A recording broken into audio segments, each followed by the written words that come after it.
Once you've mastered how to make these, you won't be able to resist them. The only thing that you do need, you can actually get bigger molds than these. These are quite small, but I have seen bigger molds. These are Canele molds. Let's get going. You need to make your batter at least 12 hours before, but it will keep for 2 to 3 days in the fridge. So I've got 500 ml of milk and 100 grams of unsalted butter.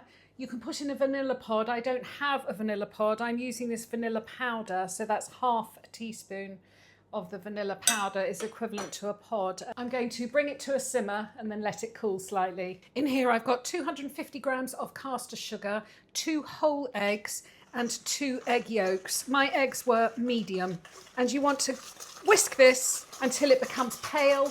This is now noticeably paler from when I first started whisking. I've got 100 grams of flour and I'm going to whisk that in. I poured my hot milk into a jug and I just let it cool for about 10 minutes. Now I'm going to slowly add it, a bit at a time, whisk it into the egg, flour, sugar mixture. You want dark spiced rum, 40 mils of it.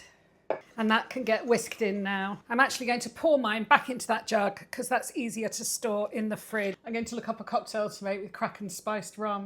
It's time to cook the canelés, and in the name of transparency, I couldn't resist at about 10 o'clock last night.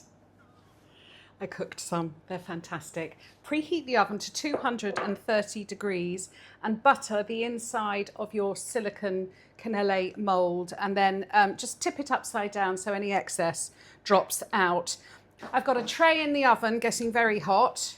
I'm going to give this a quick whisk and pour into the moulds all the way up to the top. This batter is made enough for 2 of these moulds, which have got 20 little canelés in. Oven is up to temperature. This is very, very hot. I'm going to very carefully put this on the tray. You can use another tray if you haven't got a pizza thing like I've got. Set a timer for 6 minutes. After 6 minutes, turn the heat right down to 170 and set the timer again for 40 minutes. These are done.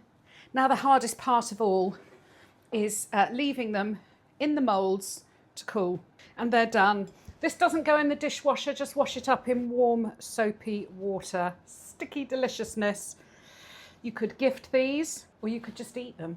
You can keep the unbaked custard in the fridge covered for up to 3 days. Cool these completely if you want to freeze them, and then take them out of the freezer and heat them from frozen at 180 degrees for about 4 to 5 minutes. Let them cool to room temperature and put them back in the fridge for 5 minutes to let the custard set, but you ain't gonna need to freeze these.